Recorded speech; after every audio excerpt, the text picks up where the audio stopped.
Himachal pension संघ block Chamba की प्रस्तावित बैठक का आयोजन ऐतिहासिक लक्ष्मण क्लब में आयोजित की गई, जिसकी अध्यक्षता हमारे चंबा ब्लॉक के अध्यक्ष माननीय श्री प्रेम सिंह बेदी जी ने की।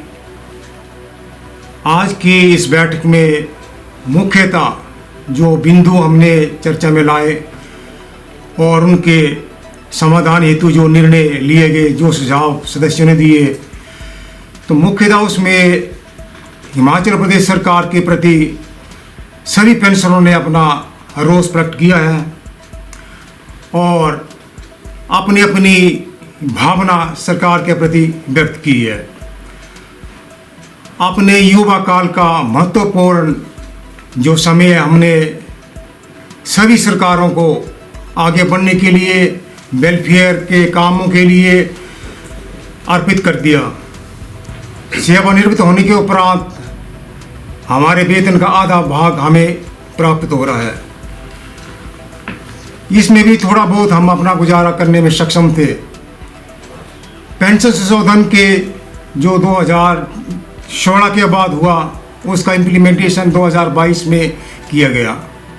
पर अफसोस की बात है, और ये अफसोस के साथ हम ये कहना चाहते हैं कि 2016 के जो इम्प्लीमेंटेशन 2022 में हुई, उसका हमारे जितने भी संशोधित वित्तीय लाभ थे वो सरकार उसकी तरफ ज़्यादा ध्यान नहीं दे रही है और ना ही वो हमारे को मुहैया कराए गए।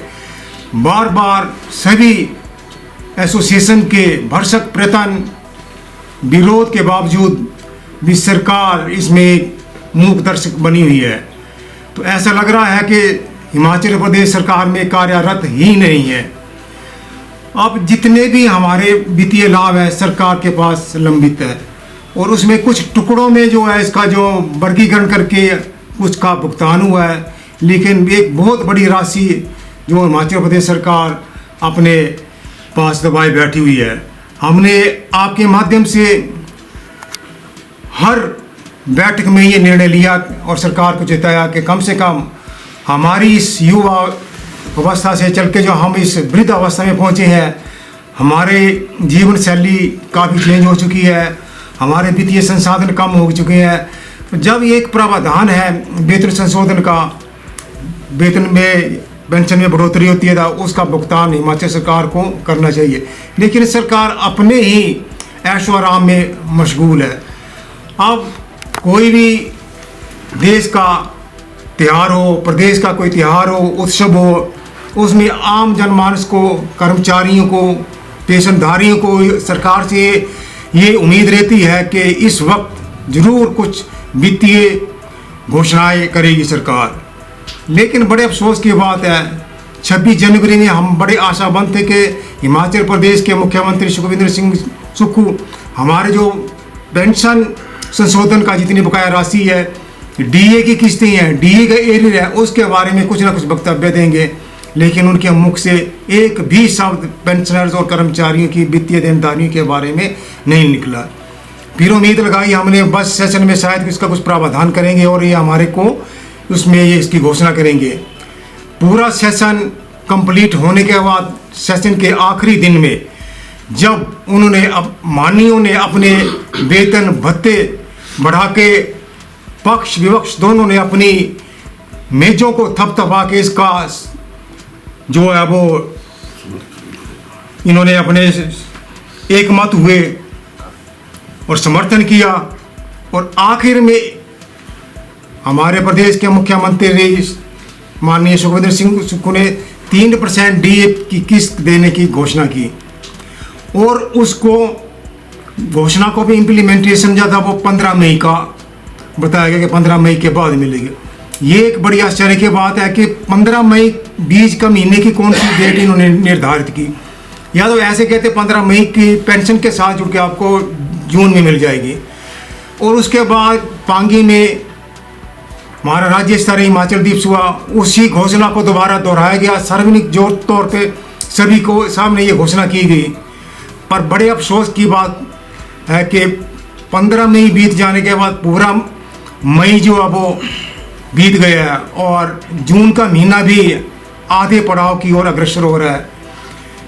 डीए की किस्त मिलना तो दूर है, इसके बारे में एक शब्द भी हिमाचल प्रदेश सरकार की ओर से ना आया है और ना कोई अधिसूचना इसके बारे में जारी की है। तो हम संघ के सभी सदस्य हिमाचल प्रदेश की इस कार्यप्रणाली की घोर निंदा करते हैं, भर्त्सना करते हैं कि पेंशनर्स को इस तरह की जो आंख मचोली और ठगने का जो ये काम कर रही है, इसे बंद करें और हमारी जितनी भी देनदारियां हिमाचल प्रदेश सरकार के पास लंबित हैं उसकी घोषणा करें, घोषणा के बाद इसकी अधिसूचना जारी करें। और ये एक बहुत अहम मुद्दा है, हम अपनी उम्र के इस पड़ाव में पहुंच चुके हैं, पेंशन का आधा हिस्सा हमें मिल रहा है, उसमें से हमें विभिन्न बीमारियों के लिए, अपने इलाज के लिए पेंशन का जो एक हिस्सा है, बड़ा हिस्सा इसमें खर्च किया जा रहा है और बाकी बचे कुछ हिस्से से अपने परिवार का पोषण कर रहे हैं। 3-3, 4-4 साल से लाखों रुपए के हिसाब से हम सभी पेंशनर्स का जो मेडिकल रिमबर्समेंट बिल के विभिन्न विभागों में लंबित पड़े हैं, उसके बारे में कोई हिमाचल सरकार अपना वक्तव्य दे रही है। जब इसके बारे में बात उठाई जाती है तो विभागाध्यक्ष हमें सिर्फ इतना आश्वस्त करते कि हम समय समय पर हिमाचल सरकार को पत्राचार के माध्यम से बजट का प्रावधान करने के लिए कहते हैं। जब हिमाचल प्रदेश सरकार बजट ही नहीं प्रोवाइड करेगी तो आपके मेडिकल रिमबर्समेंट बिल जो वो किस तरह से हम आपको भुगतान करें। तो हमारा ये भी हिमाचल प्रदेश सरकार से गुजारिश है कि कम से कम हमारे बुढ़ापे को, हमारी बीमारियों को देख के, हमारी दुश्वारी को देख के कुछ ना कुछ कहीं से वित्तीय प्रावधान करके विभागों को कुछ बजट प्रदान किया जाए ताकि हमारी जितनी पेंडिंग लाइबिलिटी है वो क्लियर की जाए।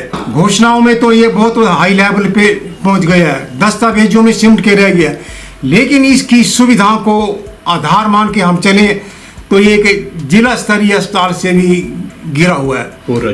पूरे 250 डॉक्टरों की यहाँ पे जो पोस्ट हैं उसमें से मात्र 98-99-100 का आंकड़ा टच करते हैं। बड़े बड़े जितने हाई फ्लोर एमडी सर्जन, बड़े बड़े डिपार्टमेंट्स हैं उसमें डॉक्टर उपलब्ध नहीं है। थोड़ी थोड़ी सी बीमारी के लिए, थोड़े थोड़े से किसी दुख के लिए ये फर्स्ट एड दे के हम सभी मरीजों को टांडा या आईएमसी में रेफर करते हैं। तो रेफरल हॉस्पिटल ये बन के रह गया है।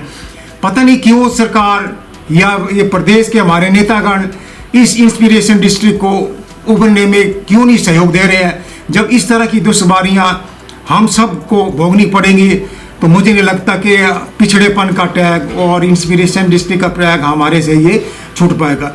और शहर की सड़कों का हाल देख लो, बड़े पीस मील वर्क में थोड़ा थोड़ा सा काम कर रहे हैं, उसके बाद सड़कों के इतने गड्ढे पड़े हुए हैं। बारिश होने के उपरांत इतनी लोगों की चहल पहल में प्रॉब्लम आ जाती है, ट्रैफिक का कोई हिसाब नहीं है, इसमें कंट्रोल कुछ नहीं है। और अतिक्रमण की जो भूमिका चाहे प्रशासन है, एमसी है, पुलिस है, बिल्कुल नगण्य है।